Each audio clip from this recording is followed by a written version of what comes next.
So let's look at where you set up your services in Get Booked Up. It's under the Setup menu, Service Setup, and we're opening this this grid here. What we've got is the number of services options that you can display is up to 10. Now, obviously, what happens there is the grids that you display these in start to get rather cramped if you've got 10 on there.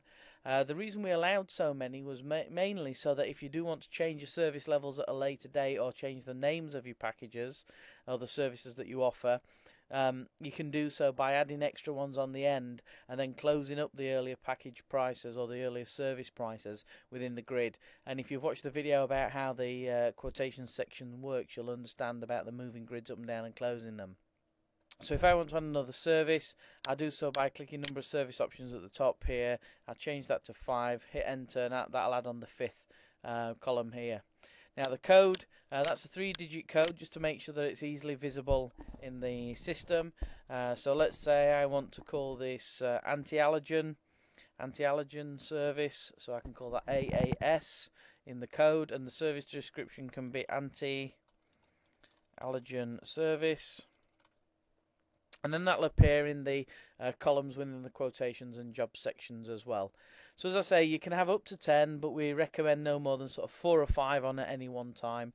What we also recommend is that you always have the other one, the OTH, and then anything that doesn't relate to those other services, you can stick in the other column there. Also as well, we can control the number of extra services that we offer or allow the options for in each line item. You can have up to 4. Again, it starts to become very, very cramped if you have 4. We don't use more than 2 in our business and rarely offer more than 1 on any one client anyway. So that's just up to personal choice. And again, you can just change that, and that will allow that change the number of columns that appear within the client's record. And if you watch the video about the quotations and jobs, you'll see where those additional columns appear. Obviously, if I want to get rid of the 5th column there, I can just change that back to 4, and the 5th column disappears there. So that's it. That's how to edit, change, and add your service options within Get Booked Up.